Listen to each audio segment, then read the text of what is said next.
1 लाखांनी भैयाची सीट निवडून आली पाहिजे। आणि भैयाकडे बघताना मला एकच शेर आठवतो, खुदी को तर बुलंद इतना, खुदी को तर बुलंद इतना कि खुदा बंदे से खुद पूछे कि बोल बंदे तेरी रजा क्या है।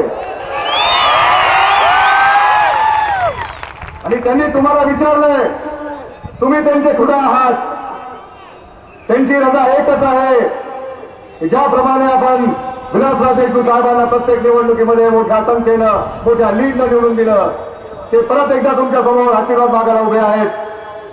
त्यांचा तुमचा आशीर्वाद त्यांना लाभावा आणि तुम्ही त्यांचे खुदा असल्यामुळं त्यांना इथून अधिक मतदान देऊन निवडून मुंबईपर्यंत पाठवावं। आणि काँग्रेसचं सरकार स्वबळावर निर्माण झाल्यानंतर मला खात्री आहे मुख्यमंत्री साहेब आदरणीय सोनिया गांधी हेच परत त्यांना विचारतील, बोल बंदे तेरी रजा क्या है। आणि ज्याप्रमाणे विकासाचा पहिला घास लातूरला साहेब आणायचे, तर ह्या वेळेस आपण जर भैयाला विक्रमी मताला निवडून दिलं तर मंत्रिमंडळाचा विस्तार होताना मंत्रिपदाचा पहिला घास हा लातूरला नक्की येईल।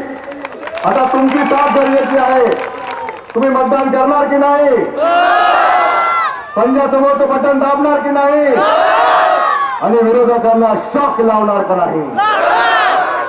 कारण की आपली 19 तारखेपासून दिवाळी ही रॉकिंग झाली पाहिजे, विजयाची होळी आपण केली पाहिजे आणि विरोधकांची दिवाळी शॉकिंग झाली पाहिजे। यापूर्वी अजून जास्त काही बोलण्यासाठी माझ्याकडे नाहीये, पण परत एकदा आपण सगळ्यांनी ज्या पद्धतीने या निवडणुकी या प्रचारामध्ये आपलं एक वाक्य वापरलंय,